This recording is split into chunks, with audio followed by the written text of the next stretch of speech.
मोनसे दुखुनांथाव जाथाय बिस गोनां जौ लोंनानै सा 50 सुबुंनि जिउ खहा। नंगौ, आयेननि बेरेखा बिस गोनां जौ फाननायखौ लोंनानै मोनसे दुखुनांथाव जाथाय। बे बिस गोनां जौखौ लोंनानै गासै सा 50 सुबुंनि जिउ खहा जादों आरो सा 70नि बांसिन सुबुंफोरा गोब्राब लोमजानानै देहा फाहामसालियाव फाहामथाय लागासिनो दं होनना सुलुंनिफ्राय मिथिनो मोननाय जादों आरो थैनायनि अनजिमाया बे समाव बांगासिनो। लोगोसे मिथिनो मोनबावनाय बायदिब्ला आयेन बेरेखा जौ फानग्रा सासे के गबिन्दराजखौ खाबाय होनना मिथिनो मोननाय जादों आरो मिथिनो मोनबावनाय बायदिब्ला 200 लिटारनिबो बांसिन आयेन बेरेखा जौ जब्द खालामनो हादों। जौनि नमुनाखौ आनजाद नायखांनायनि उनाव मिथान होननाय मोनसे मुवाखौ जौजों गलायनाय जादोंमोन होनना सुलुंनिफ्राय मिथिनो मोननाय जादों आरो बे जाथाया तामिलनाडुनि कल्लाकुरिसि जिल्लायाव जादोंमोन आरो जाथायनि सायाव मोनसे गोजौ थाखोनि नायबिजिरनाया जागासिनो दं।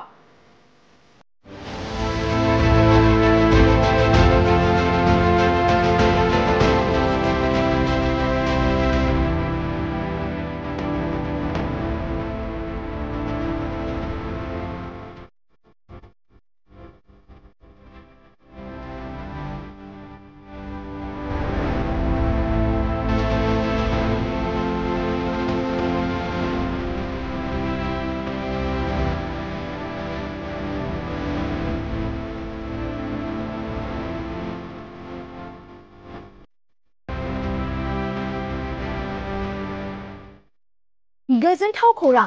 क'क्राझार सहरनि जेबि र'डजों नांजाबनाय गोजोनपुरी रयेल एनफिल्ड श'रुमनि गोजौआव थानाय सेन्ट्रेल भारत सेबक समाजजों गनायथि होजानाय आइ-आफा बिएम इनस्टिट्युट अफ पेरामेडिक्सआ नोंथांमोननो लानानै फैदों देहा जोथोन लाखिनायनि माखासे आयदा। लोगोसे 2024-25 मायथाइनि मुं थिसननाया सोलिगासिनो दं आरो फैगौ जोबथा जुन दानसिम मुं थिसननाया सोलिबाय थागोन। 12 एबा HS नि उथ्रिसारनाय बिजाथि एबा फरायसाफोरा बे पेरामेडिक्सआव गावारि सोलोंथायखौ लानो हागोन। क'क्राझार सहरनि गोजोनपुरी एबा गांजिमा बाजारजों नांजाबनाय आइ-आफा बिएम इनस्टिट्युट अफ पेरामेडिक्सआ नोंथांमोननि थाखाय गोदान मुं थिसननाय आयदाफोरा जाबाय medical laboratory technology, first aid patient care and assistant nursing, OT technician, ICU technician, radiology technician. बेफोर कर्सखौ 2 बोसोरनि गेजेरावनो आबुं खालामनानै BSS जों गनायथि होजानाय डिप्ल'माखौ लानो हागोन। लोगोसे गासैबो डिप्ल'माखौ लानायनि उनाव सोरखारि साख्रि मोननायनि सुबिदाबो दं।